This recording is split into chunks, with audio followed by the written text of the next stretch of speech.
This conference will now be recorded.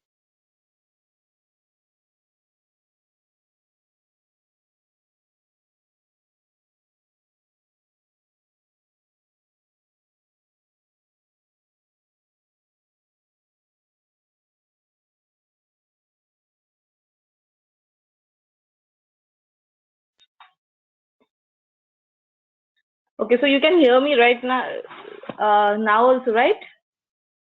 Let's start. Let me know if you can hear me.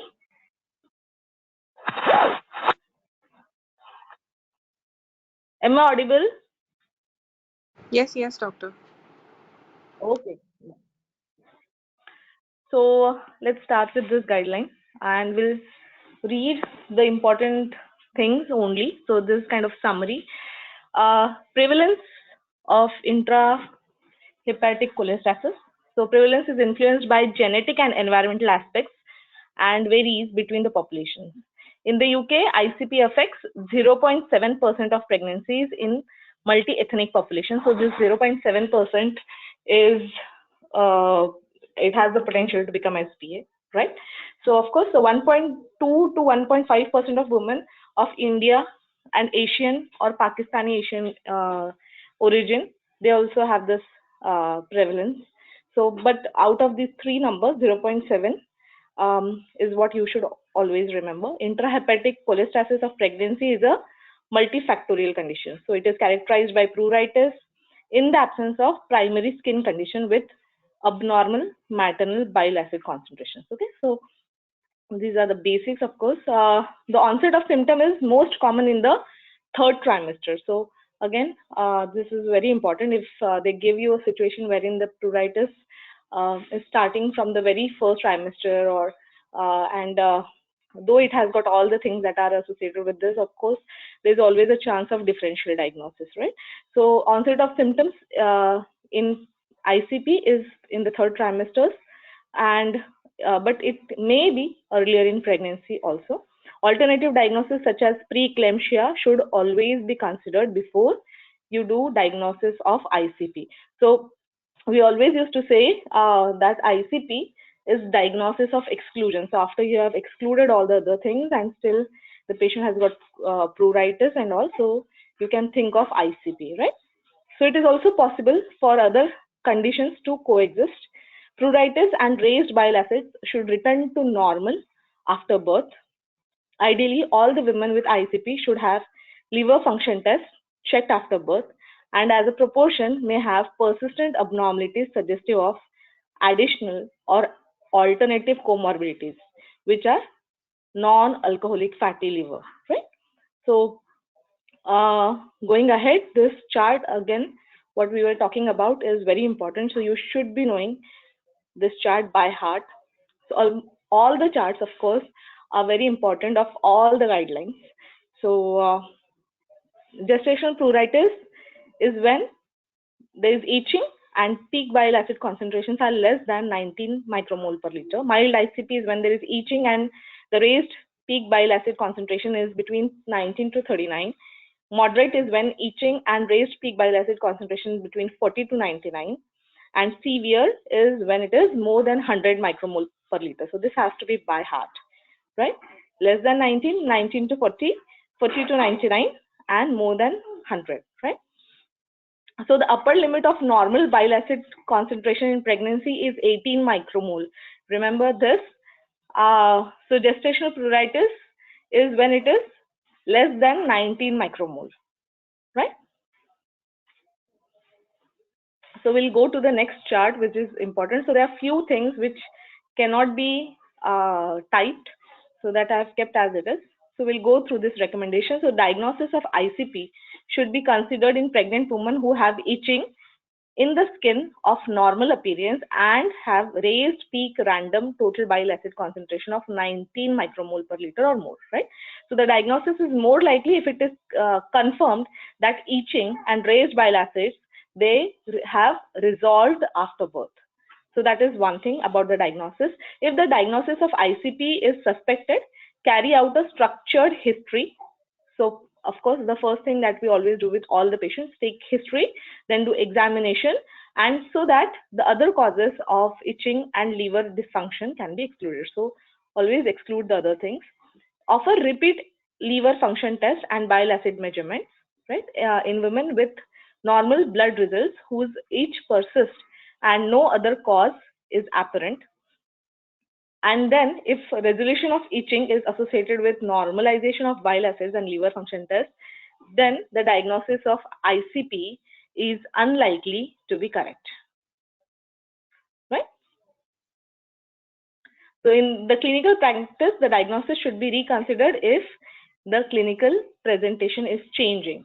So these things, of course, you should be knowing this about the diagnosis. So you should be knowing that you have to exclude the other causes first and then see whether the things get resolved and whether the whole thing it fits into ICP or not, right? Pregnant women with raised bile acids less than 19 micromole are not at increased risk of stillbirth. In addition, as the prandial readings are higher than fasting, this approach maximizes the chance of detecting peak bile acid readings that are for greater clinical importance for preventing the adverse pregnancy outcomes. Right? In women with pregnant people with persisting itch with normal skin, and we have seen this, and normal blood results, an initial diagnosis of gestational pruritus should be considered. So first, always think whether when they have this normal skin, there is the bile acids are normal, all the blood results are normal. First thing is always gestational pruritus. Women can go on to develop ICP up to 15 weeks after the diagnosis of gestational pruritus. So even like later also, you may find that the patient is actually having ICP, right? If itching continues for these women, they should be offered review with repeat liver function test and bile acid management as clinically indicated. So you may repeat this test later also, right? Additional laboratory imaging and investigations, they may be required, but they are not recommended in every woman, and they should be considered only on the individual basis, of course, when it is persisting. Consider antenatal testing only if there are atypical clinical symptoms and there is presence of relevant comorbidities, or there is early onset severe ICP, right? Consider the postnatal investigations in women in whom the resolution of abnormal liver function test is delayed or it has not occurred. Only then you go for the postnatal investigations. Consider discussing the care of women with severe, very early or atypical presentation of what appears to be ICP with the hepatologist. Of course, you have to involve the hepatologist here when it is severe. So remember this thing, because this is where EMQs are asked, So consider discussing the care of women with severe, very early or atypical presentation of what appears to be ICP with the hepatologist. So you should be knowing when you have to approach the hepatologist, right? So remember this: severe, atypical, and early presentations. Women who develop pruritus and abnormalities in liver function bile acids in the first or second trimester, and especially in the first trimester, are more likely to have genetic predisposition or an alternative or additional diagnosis, right? So of course, there is a chance that they have genetic or other comorbidities also. Input from the hematologist or clinician with a special interest in cholestasis is required here in these patients who have these symptoms from first or second trimester, and a postnatal referral should be considered for women and pregnant people who do not have resolution of each. This we have seen in the previous slide also. So if there's no resolution, you need to refer postnatally also if you have not done it in the ANC. So of course, if it has not resolved, you need to have a hepatologist. Also, you may need to have the test, biochemical tests again. You need to have all the investigations done again postnatally as well. Okay, so confirm the diagnosis. Why we are discussing all this is, because in NHS, anytime they have to do any investigation or they have to send the patient for referrals, there is a specific protocol why it is done. So like we do here, we kind of send the liver function test, just to see whether it has happened. There is a protocol there. So if they are abnormal or it is not resolving, the pruritus is not resolving, you have to go for these investigations. Unnecessary investigations are not done. So when you go by that logic, you will always remember what is to be done and when it is to be done. So you have to have this basics clear, so then you can easily answer these EMQs which you find very difficult, wherein actually the answers are very easy, right? So you keep on focusing on that part in the guideline as well. The EMQs will become easy for you. So when you know that this is like the government hospitals, so they are public sector hospitals, right?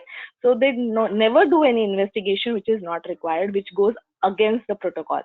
Okay, so they are not just sending it if it has resolved, no sending of any investigations. It is resolved, the matter is over, right? Confirm the diagnosis of ICP in the postnatal period at least 4 weeks after birth with the resolution of itching and liver function test returning to normal. Okay, so only when to confirm the diagnosis of ICP at least 4 weeks after birth, so after 1 month around, when there is resolution of both itching and the liver function test all have come to normal. Right? Women with ICP who have no other diagnosis are usually clinically well. The liver function test and bile acid should not be measured until at least 4 weeks. So remember this also. When they are to be measured, they should not be measured until at least 4 weeks after birth to allow the time for levels to return to normal range. So they require at least 4 weeks of time to return to normal range, wherein you have to do the liver function test. Itching is the main symptom of ICP, and itching is not specific to any single location. It is often generalized and may affect the palms of the hand and the soles of the feet. It may vary in intensity. For women and pregnant people with gestational pruritus or ICP, there is poor correlation between severity of the itch and the level of bile acids. Of course, you may have very high bile acids and the pruritus is very less, or sometimes you may find that the patient is having severe pruritus, but the bile acids are not that raised, right? So there's no matching of the level of the bile acids and the severity of itch, and itching is often more pronounced at night, which can interfere with the sleep, and that is why these patients may require a little bit of sedation. Additional symptoms of cholestasis such as dark urine and pale stools are infrequently reported. Also, there is a chance of steatorrhea. Jaundice is rare, affecting less than 1% of the women in ICP. So remember everything that has been put up in colors, red or blue, whatever it is. So there are a few more slides which are coming in blue. So otherwise you may find that I'm not color blind. There are another slides which will come up and they are purple. They have this purple color for the important numbers. So whatever is colored is important and can come as SPAs. So that is why they are colored, right? So please focus on those points. And if you have a book and a pen in your hand, please note those points, right? So jaundice is rare and it can affect less than 1% of women and tends to be mild if it occurs, right? So the incidence of preeclampsia was higher in women with ICP. So remember this also, there is a high incidence of preeclampsia here. The rates of gestational diabetes were higher in women with ICP. 13.2% of women with ICP have already been diagnosed with gestational diabetes. So there is high risk of preeclampsia, there is risk of jaundice, there is risk of gestational diabetes, and women who have had ICP, they also have a high risk of later being diagnosed with a hepatobiliary disease, right? Women with ICP have reported small increased chance of subsequent diagnosis of other conditions such as hepatitis C. Remember this also. So there can be a question hepatitis A, B, C. So you have to remember it is C. UK strategy of hepatitis C detection is based on additional investigations on high-risk groups and does not at present include women with current or previous ICP. In general, after an episode of ICP, women do not require any additional screening or they do not require any follow-up. Okay, so all these points are very, very important. So you only have to revise these things before you go to your exam, right? So this is about the stillbirth. This is what you have in your book. What is the risk of the stillbirth? So advise the women. What is the recommendation? Advise the women who have only isolated ICP and a singleton pregnancy, that the risk of stillbirth only increases above the population rate once their serum bile acid concentration is 100 micromole or more. That means very severe, right? So women who have this peak bile acids of 19 to 39 micromole and no other risk factors, they are advised that the risk of stillbirth is similar to the background risk. So there is no additional risk in the 19 to 39. That means mild ICP. The one with 40 to 99, that is moderate ICP. You have to tell these women, advise them that the risk of stillbirth is similar to the background risk until 38 to 39 weeks. After that, the risk increases, right? So this is for the moderate one. And what about the severe ones? Of course, you have to tell them that there is a high risk with patients who have got bile acids more than 100 micromole per liter. Okay, so these are the high risk ones. So the stillbirth risk is same for mild, a little higher up till same till 38 to 39 weeks for moderate ones, after that higher, and for those who have got severe ones, high from the start itself, right? Advise the women with ICP that the presence of risk factors or comorbidities like gestational diabetes, multifetal pregnancies, preeclampsias, they appear to increase the risk of stillbirth and may influence the decision making around the timing of the planned birth, wherein the patient may be required to be delivered early, right? So whenever there are comorbidities, the mode of delivery and the decision of delivery may change. So you have to advise these patients from beforehand itself. Advise women with ICP and twin pregnancy that the risk of fetal stillbirth is higher compared with the twin pregnancy without ICP, right? So always, whenever there is a multifetal pregnancy, there is a chance that there is more risk of stillbirth. So the risk of stillbirth is only increased above population rate once the serum bile acids are more than 100 micromole. And what is the pathophysiology of this? The pathophysiology of stillbirth in ICP is uncertain, but it is thought that the bile acids may cause an acute fetal anoxic event, possibly due to fetal arrhythmia or acute fetal vessel spasm. Whether because this is not in this is not colored. I did not color this, but this is very important point. Remember this. What is the pathophysiology behind this acute fetal anoxic event? Because of fetal arrhythmia or acute placental vessel spasm. In singleton pregnancies, stillbirth was associated with peak total bile acid concentration, but not with the alanine transaminases. Okay, remember, like, these 2 points are important to be remembered. Of course, you have to remember the advices, the background risks for stillbirth, because they are very, very potential EMQs. Now coming to another important table there, association between peak bile acid and the prevalence of stillbirth in singleton pregnancy. So when you have a patient, what is the prevalence of stillbirth? The national UK stillbirth rate from 28 weeks, what is the prevalence is 0.29%. Okay. When there is mild ICP and there is raised bile acids between 19 to 39, so the prevalence is 0.13, right? And of stillbirth, the absolute numbers of the stillbirth is around 3 per 2,310. Don't worry, you don't have to remember this number. I've just kept it so that you have an approximate idea of what is the prevalence, right? And the hazard ratio is referent. Then moderate ICP, it from 40 to 99 micromole. The prevalence of stillbirth is 0.28. This is what you have to remember. Severe, when it is more than 100 micromole, the prevalence rate is 3.44%. So for mild, it is 0.13, which is almost the same of the background risk. Moderate, it is 0.28, and severe, it is 3.44. And we have seen that with moderate, up to 38 weeks, it is the same. After that, it increases. Severe, it increases from the very initial part itself, right? So you need not remember every number of this, but try and remember the approximate percentage of the prevalence of stillbirth. Okay. Advise women with moderate and severe ICP that they have a higher chance of spontaneous and iatrogenic preterm birth. So these are what are the complications that can occur. So remember the preterm birth. Advise women with moderate and severe ICP that their baby is more likely to receive neonatal care. So remember this, there's nothing like mild ICP which can cause problems, right?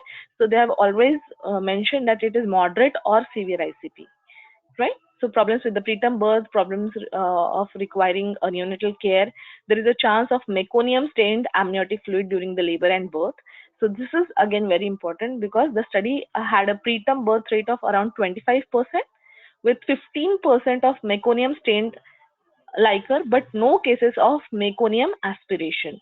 And the median duration of stay in the neonatal unit was 7 days. So remember this preterm birth rate 25%, 15% meconium stained liquor, and the risk of having staying in the neonatal care was up to 7 days. What is the review woman with ICP? Of course, any high risk pregnancy, you have to have this consultant led maternity unit there. Just a minute, I'm having a lot of background noise here.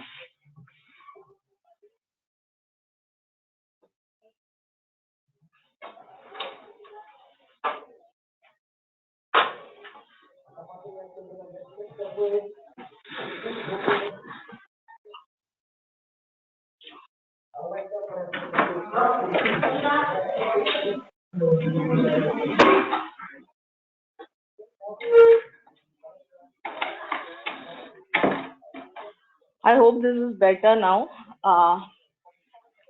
So, review women with ICP within a consultant-led maternity unit. So, you know, like in NHS, that most of the patients who have got no risk, they are low risk. The delivery is done by the midwives, and it is a normal delivery. Whenever there is a patient who goes into becomes a little high risk, the patients are then sent to the hospitals, and the doctors take care of them. And when the ones who are more high risk, they are to be seen with the consultant-led unit. Okay, so remember that whenever there is a patient with ICP, the consultant-led maternity unit is the one who is going to take care of that patient. For women with ICP, consider repeating the liver function test and bile acids after 1 week, and then determine the frequency on individual basis. Okay, now since you know that this patient, now you have confirmed that this patient is ICP, you have to repeat this liver function test after 1 week. You may consider repeating. Remember, every word matters here.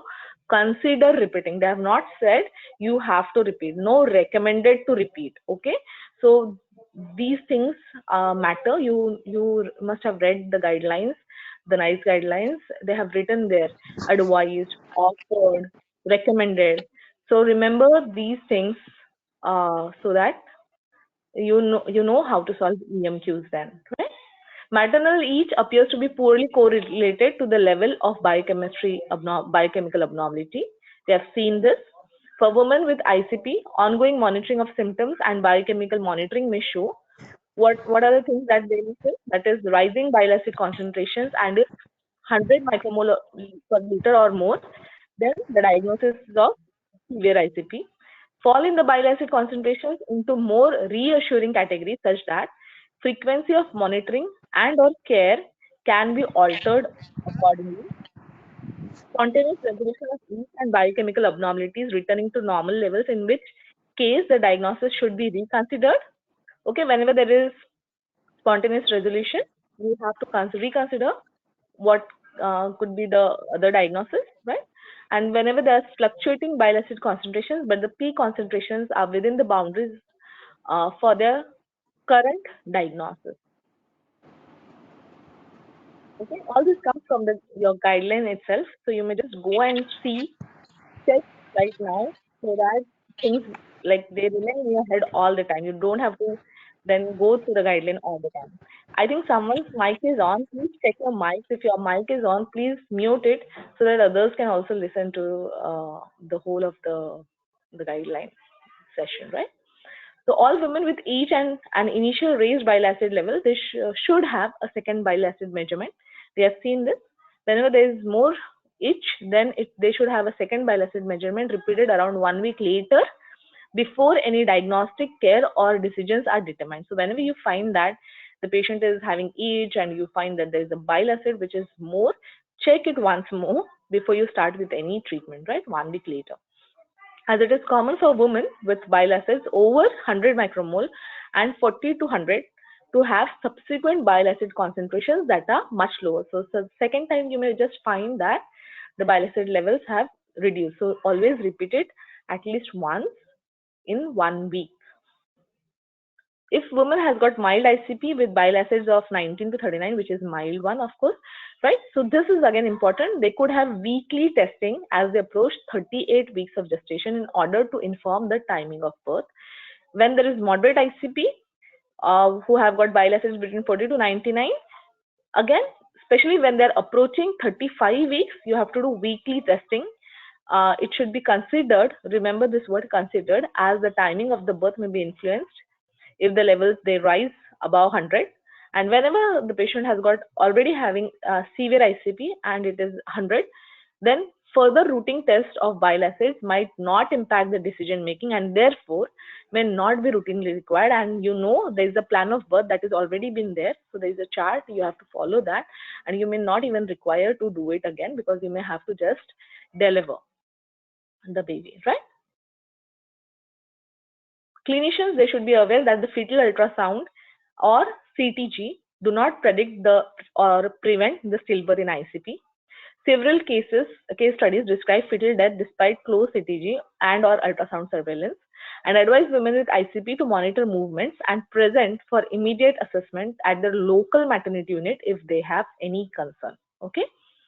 ICP is not associated with fetal growth restriction, with no difference in the fetal birth weight centiles compared with the babies born to women without ICP. So remember this, there is no IUGR, okay? And therefore the strategies for antenatal monitoring for placental insufficiency are unlikely to be beneficial in women with ICP.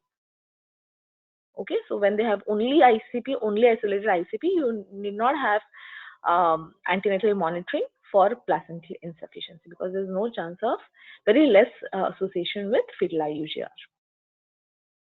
I advise women that there are no treatments that improve the pregnancy outcome or raise bile acid concentrations, and the treatments to improve the maternal itching are of limited benefit.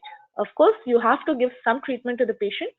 So these patients, they consider, you have to consider emollients, so topical emollients like aqueous creams with or without menthol to ameliorate the skin symptoms. So of course, when the patient is itching, you have to give something to soothe her. You can give her antihistaminics like chlorpheniramine, which particularly works at nights and helps the patient to have some soothing effect with itching, and also may have a little bit of sedative effect. So it may make the patient sleep because it is very difficult to sleep with the itch. So of course chlorpheniramine has got antihistaminic property and also has got a little bit of sedative effect. Do not routinely use the ursodeoxycholic acid, right? So again, there's a lot of there was a lot of doubt on this. This is again an important point. So do not routinely use this UDCA for the purpose of reducing adverse perinatal outcomes in women with ICP. So do not routinely offer. They have not said not to use. Routinely offer. Remember every word. As I'm the reason why I'm pushing you on these words is because this is how you should read the guideline. Okay, because this is going to make difference when you answer your question. Again, remember this is again important. This is not there in the previous guideline. So again, this para is important. There is a small, which is around 5 mm on a linear 0 to 100 mm itch scale, with 0 that means no itch and 100 that is worst imaginable itch. So there is a small reduction in the maternal itch. So remember this itch scale as well. So of course they are not going to ask you, but this is what different as compared to the previous guidelines. So there is a small reduction in the maternal itch with patients who are taking this UDCA. Okay, women and clinicians, they have considered that a reduction of at least 30 mm on the each scale would be clinically relevant and worthwhile. So remember this 30 mm for UDCA. In women where the bile acid concentrations are 40 micromole or per liter or more, so who are for 34 to 36 weeks of gestation, the ursodeoxycholic acid may offer some benefit in reducing the late preterm birth. However, as with other circumstances where the preterm birth occurs, it is not clear that the reduction results in any benefit of the baby. But you may remember to use this for reducing the late preterm birth in patients who have got bile acid concentrations of 40 or more and who are around 34 to 36 weeks. Do not offer any other agents for treatment of ICP outside the research study. Consider okay, maternal vitamin K treatment only if there appears to be reduced absorption of dietary fats and or evidence of abnormal prothrombin time if the coagulation studies are performed. So only when you find that there is reduced absorption of dietary fats, there is presence of steatorrhea, and you have seen that the prothrombin time coagulations they have been performed and there is evidence of abnormal prothrombin time, then you may consider taking maternal vitamin K. Consider options of planned birth by 40 weeks of ongoing maternal care according to the national guidelines in women with mild ICP. So we have just discussed this. With mild ICP, you can go a little further up to 40 weeks, right? Those who have got moderate level of ICP, you may consider planned birth at 38 to 39 weeks of gestation, right? And in these patients where there is moderate ICP and there are no other risk factors, okay, so advise them that the overall risk of stillbirth is similar to the background risk until 38 to 39 weeks. So this we have seen in the previous slide also. And consider planned birth at 35 to 36 weeks in women with severe ICP. What is severe ICP? We have seen this now. That severe ICP is whenever there is more than 100 micromole per liter. So you have to go up to 35 to 36 weeks in these patients, right? Because there is always a high risk of stillbirth in these patients. Advise women that those who have got comorbidities appear to have increased risk of stillbirth, and this may influence the decision making and the timing of the birth. Active care in ICP, usually referring to the planned birth around 38 weeks, came into practice in many settings despite inadequate evaluation of its benefit or understanding of which women with ICP may be at increased risk. So now what they have discussed is the plan that we have discussed in the previous slide. So 40 weeks for mild ones, 38 to 39 weeks for the moderate ones, and 35 to 36 weeks for the severe ones. Although the risk of stillbirth remains low throughout the gestation, the benefits of continuing the pregnancy after 40 weeks may outweigh the risk. Okay. So always, whenever you are trying to continue the patients after 40 weeks, there is always an increased risk of stillbirth for these patients, and therefore it is reasonable to discuss with the woman or pregnant person whether they wish to continue the pregnancy or they want to have a planned birth. So remember, you are considering the option of delivery. You are not, you cannot recommend this. Of course, you have to discuss with the women. Whenever you are talking to the patient, you have to advise the women, and you cannot recommend here. Okay. So remember, that is why I'm telling you to focus on these words, right? For women with bile acids, when there is 100 micromole or more, the risk of stillbirth is 3.44, which we have seen in the previous slide, right?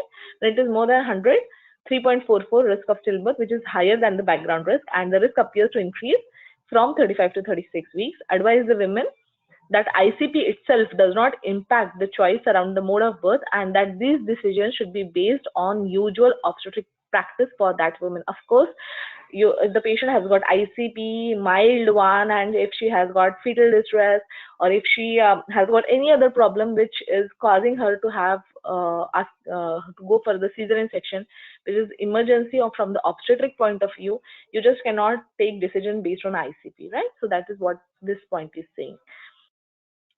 Women and pregnant people with ICP do not have increased rates of assisted or operative birth compared with women without ICP. Mode of birth should therefore be based on obstetric and the medical indications, and if planned early birth is indicated, induction of labor IOL should be considered unless other reasons of cesarean birth are present. So you can go for induction of labor. Planned birth, they are saying. Planned birth doesn't mean directly going for the cesarean section. So you can go for the induction, and then you can, if that doesn't happen with the indications, you may go for the cesarean as well. Okay, how to monitor this patient? So offer continuous monitoring. You have to have this continuous electronic fetal monitoring for these patients whenever the peak bile acid is more than 100 micromoles. There is insufficient evidence for or against CEFM in women with peak bile acid of 100, and a shared decision can be made based on the comorbidities and preference. A shared decision between the doctors and the patient, right? Advise women that the presence of risk factors, we have seen this, they can affect, they appear to increase the risk of perinatal outcomes, and that these conditions themselves may necessitate monitoring during birth or in conjunction with ICP, may influence the decision making during the labor. Advise women that meconium stained liquor is more common in moderate and severe, and that this will influence the decision making during the continuous electronic fetal monitoring, right? And in women, we have seen this with mild ICP and no other risk factors. Intrapartum care can follow the national guidelines, just like we do for the regular low risk patients. For the moderate ones, you have to go for CEFM. For the severe ones, again, you have to go for CEFM. But again, for moderate, it may be uncertain whether it is of benefit or not. You may decide that. Okay, so it is on the individual basis. But with the severe ones, of course, it is required because there is always a high risk of having meconium stained labor, and there is always a risk of having stillbirth, right? So it is advised in severe ICP. Advise women that there is no risk of an increased risk of postpartum hemorrhage if they have uncomplicated ICP. And for women who have got uncomplicated ICP, we have seen this. After we have to arrange, should be arranged a follow-up should be arranged around 4 weeks after birth to confirm the resolution of ICP. So after 4 weeks, you have to ask this patient to come back again. Advise them that they should anticipate itching and maternal raised bile acids concentrations to be resolved after birth. And at postnatal follow-up, the healthcare professional should ensure that the itching has resolved and should confirm that the bile acid concentrations and the liver function test they have normalized. If itching or biochemical abnormalities they persist beyond 6 weeks postpartum, again this is very important, if they are beyond 6 weeks postpartum, consider other diagnosis depending upon the history. Again, we have seen this, that we have to refer the patient to the hepatologist if that happens in the postnatal period. Advise women that ICP itself do not influence their choice of contraception. So what we can give for contraception? For women with ICP and previous cholestasis, secondary to combine the combined occipitals contraception, advise them to use what? Progesterone only and non-hormonal methods. Again, in women with previous ICP requesting HRT, consider offering if no other contraindication. So you may give HRT also, but there should be no other contraindications. But advise women with that the history of ICP that they have an increased risk chance of having recurrence of ICP in subsequent pregnancy. So remember this, there is a chance of recurrence of ICP. So you have to mention this. This is a very important point for your part 2 and for part 3 candidates also, if they are listening to the summary. This is important. Whenever the patient is there, you have to tell that there is a chance of recurrence in the next pregnancy. Perform a baseline liver function test and bile acid concentration with booking blood investigation in the next pregnancy. Again, coming to the contraception, copper T, that is copper bearing IUCD, levonorgestrel releasing IUCD, the LNG-IUS, progesterone only implant, injectables and pills. They can be used without restriction in women with history of ICP. Combined OCPs can be used in women with ICPs provided they do not have any history of contraception related cholestasis. So they belong to UK MEC category 2 COCs. Remember this. Recurrent UK MEC guidance is that the estrogen containing contraception can be used in women with history of ICP.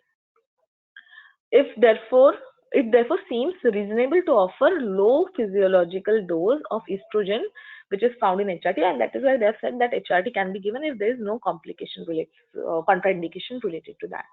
So with so you can give this low physiological dose of HRT with review of use in women developing itching or other signs of cholestasis.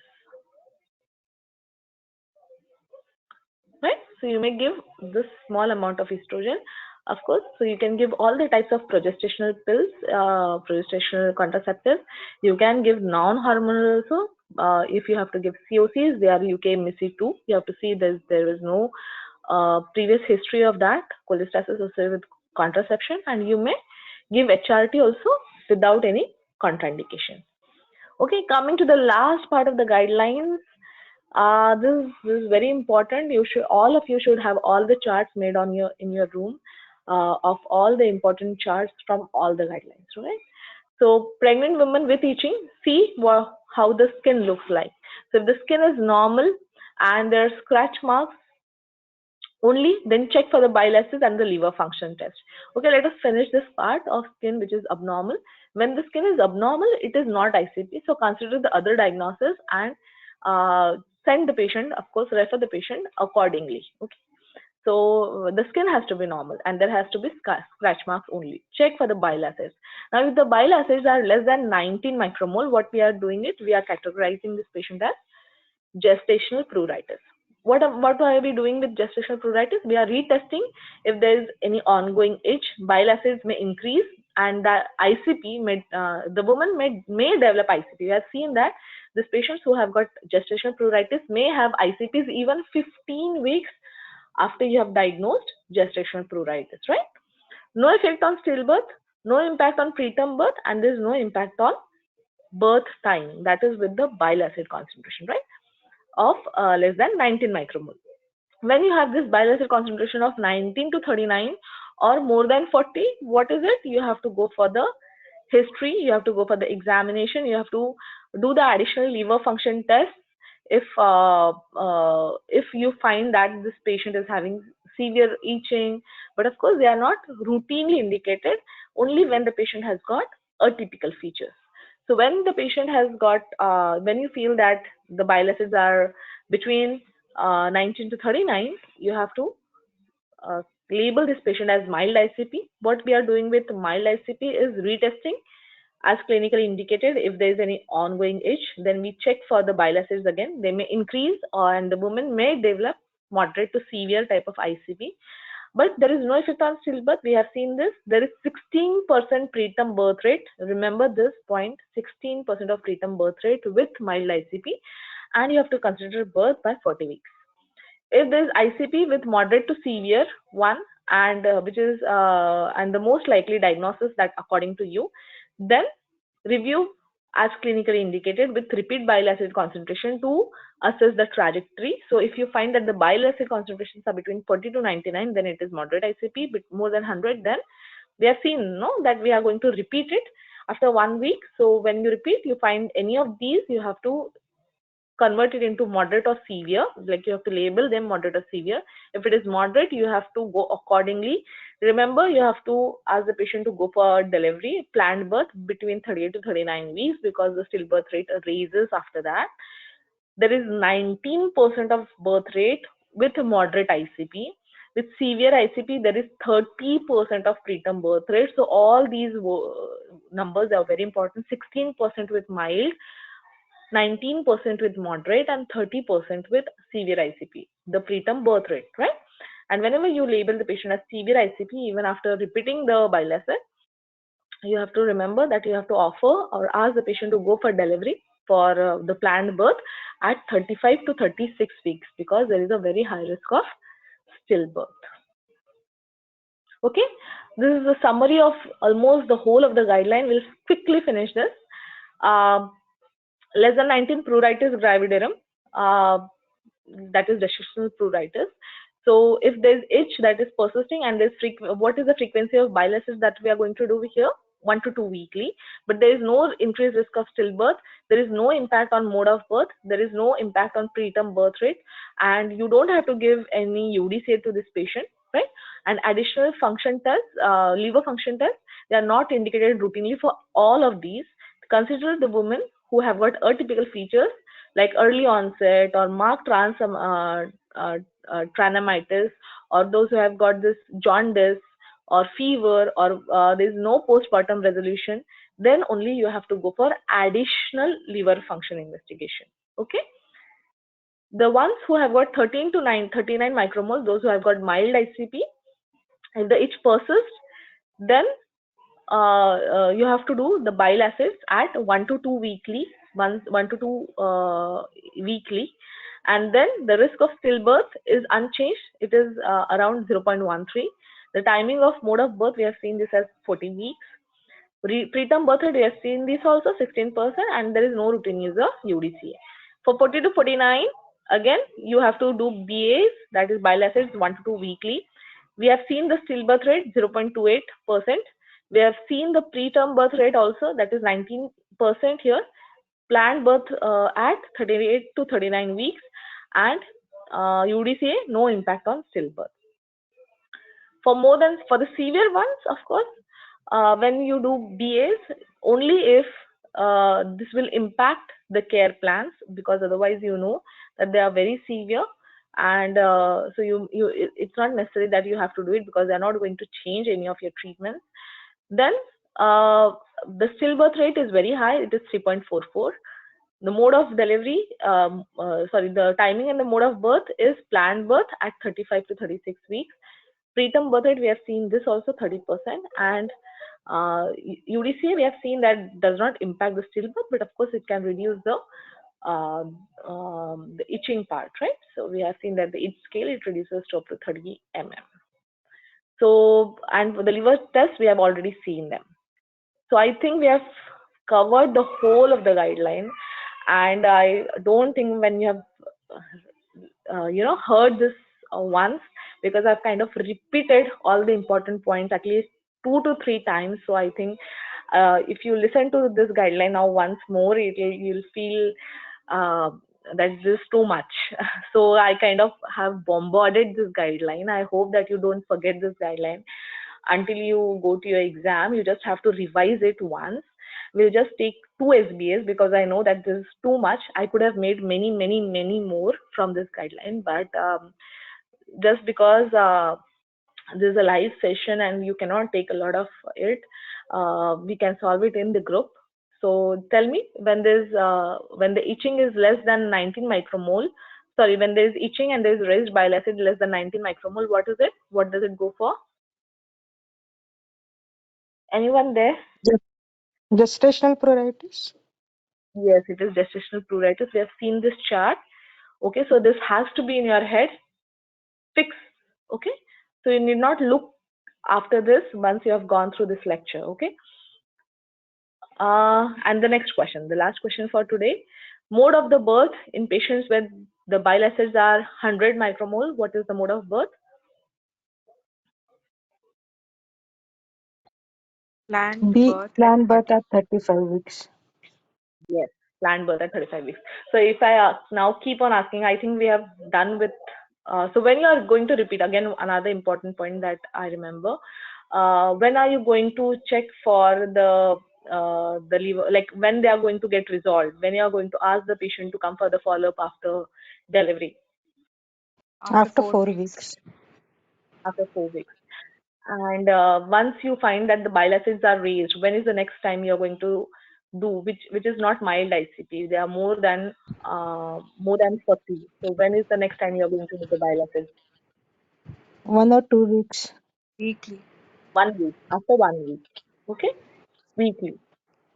And then you categorize whether it is moderate or severe, and then you go according to the chart that we have seen, right? So you have to categorize and then go according to the chart. Okay, so I think you are all thorough. Let me ask, since I remember the numbers, what is the preterm birth rate of mild ICP? Preterm birth rate 16%. 16%. of moderate. 19. Very good. 19%. And severe 19%. Severe 30. 30. 30%. Very good. Do you remember the stillbirth rate of the increase in the percentage of that in the severe ones? The severe stillbirth rate in severe 3.44. ICP? Yes, 3.44. 3.44%. Yes. So these numbers 0.13 for mild one, 0.28 for the moderate one, and 3.44 for the severe one. So I think you are not going to forget these numbers now after you have repeated this so many times. And I think this session was useful after you have all of you are giving the right answers. So I am very satisfied with my lecture. I hope this was useful. Was it? Yes, Yes, ma'am. doctor, it was really good. Good revision. Okay. Thank you then. All set for your exams. Those who are going for the January exam, I hope this session was useful. This was quick revision, and this is how you should be reading the guidelines. If you are still revising your guidelines, try to go it in this way. Check the very important points, tuck, tuck, tuck, tuck, and finish your guideline in 15 minutes, because you cannot now revise, keep on sitting and revising the guidelines. Okay, that is not going to happen, because you have to do a lot of work before your exam. And don't worry, either go prospectively or go retrospectively. With some of them, you just can't sit and study, like do all the guidelines and then do all the SBAs and EMQs. You have to give half a day to your guidelines, half a day for the question and answers. And always go like that only, because only then you know what is important in the guideline. Because some guidelines are, because this is a not easy, in fact this is nicely made, this guideline, but some guidelines are very vague, and then you get lost in that, so you don't know what to read and what is important. So when if you have question book around you, go through the questions, go retrospectively, and then keep on reading the guideline. And sometimes if you feel like going through the theory, just go through the guideline and then do the SBAs and the EMQs along with that. That is the way to go about part 2. And don't worry about finishing the portion. That is not going to happen. Just try to revise and remember and finish the important points, important talks, because talks you are never going to finish. You will always have some important talk coming up every now and then.